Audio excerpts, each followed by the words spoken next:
Senator Bondy, would you like to introduce your speakers? I will, thank you. This will be brief. We've had a particular problem in the Greensboro area on this chemical. I've got Greensboro Police Department here, Richard Whisenant to speak, Brian Cheek, who is an officer there also, to briefly speak on this. Probably because we have the 5 colleges in Greensboro, we've had a particular problem.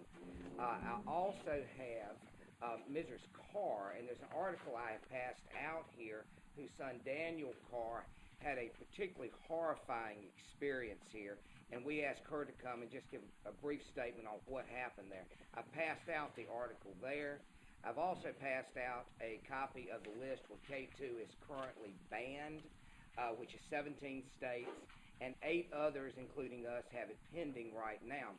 One of the reasons I wanted to have the Greensboro Police Department here is we need to move this effective date up as quick as we can, and I know April 1st is about as quick as you can do it in the General Assembly. And so I wanted him just to speak on that and then have her just speak for a second on the experience she had. Awesome. Thank you, Senator Ball. Good morning. My name is Richard Whisenant, and I'm a captain of the Greensboro Police Department's Vice Narcotics Division. I've been a law enforcement officer in Greensboro for 23 years. And some of the information I have is just going to replicate what SAC Hamlin's already told you. Synthetic cannabis is a psychoactive herbal and chemical product which, when consumed, mimics the effects of cannabis. It is best known by the brand names K2 and Spice, both of which have largely become genericized trademarks used to refer to any synthetic cannabis product. A mixture of herbs and spices are combined and then sprayed or coated with a synthetic cannabinoid to mimic the effects of THC, which is a psychoactive ingredient in marijuana. The mixtures are often advertised as incense, but can be smoked as substitutes for marijuana. THC side effects include, but are not limited to, relaxation, euphoria, altered space-time perception, the alteration of visual, auditory, and olfactory senses, the loss of anxiety or anxiety in neurotic individuals or individuals unfamiliar with its effects, loss, disorientation, fatigue, and appetite stimulation. With the synthetic cannabis, however, the psychological and physiological reactions can be much more severe. Documented cases across the United States indicate examples of hallucinations, severe agitation, elevated heart rate, blood pressure, vomiting, tremors, seizures, and pale skin. These synthetic compounds are unregulated and may contain other toxins or other unknown chemicals that may cause these problematic reactions. The key ingredients were believed to be unintended results of legitimate scientific research. Dr. John Huffman, a Clemson University professor, was researching the effects of cannabinoids on the brain when his work resulted in a paper published in 1995 that contained the method and ingredients used to make the compound. That formula found its way into drug users who replicated Huffman's work and began spraying it on the dried herbs, flowers, and tobacco that they already had. Now, Dr. Huffman, the person who synthesizes chemical compounds, said, and I quote, "People who use it are idiots. You don't know what it's going to do to you."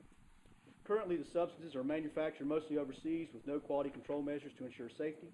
They pose such a significant danger that in November of 2010, the United States Drug Enforcement Administration issued their emergency powers to make 5 synthetic cannabinoid Schedule I drugs illegal for at least a year until further action could be taken. In a statement released from the DEA, they indicated that these products consist of plant material that has been coated with research chemicals that mimic THC, the active ingredient marijuana, and are sold at a variety of retail outlets, in head shops, and over the internet. These chemicals, however, have not been approved by the FDA for human consumption, and there is no oversight in the manufacturing process. Nationwide, the American Association of Poison Control Centers logged over 500 cases across 41 states in which people had suffered adverse reactions to K2 during the first half of 2010, and with just 13 cases being reported in 2009, the rise in its use is clearly demonstrated. Recently, a Greensboro Police Vice Narcotics detective was assisting a local news reporter and found the substance to be readily available. That same Greensboro Police detective indicates that Greensboro Police School resource officers report increased seizure of the substance in the schools and elevated use among teens, with some of the reported adverse side effects being presented. And I spoke to one of our SROs yesterday. He had a conversation with a parent whose son had ingested or consumed K2 and had some of the same adverse reactions: elevated heart rate, anxiety levels, the pale skin. She's very, very concerned, which did require medical treatment. This substance presents a clear and present danger to communities statewide, and as a member of North Carolina law enforcement, I respectfully ask that the bill sponsoring making synthetic cannabinoids illegal be passed into law as soon as practically possible. I'll take any questions if you have. Thank you. Thank you.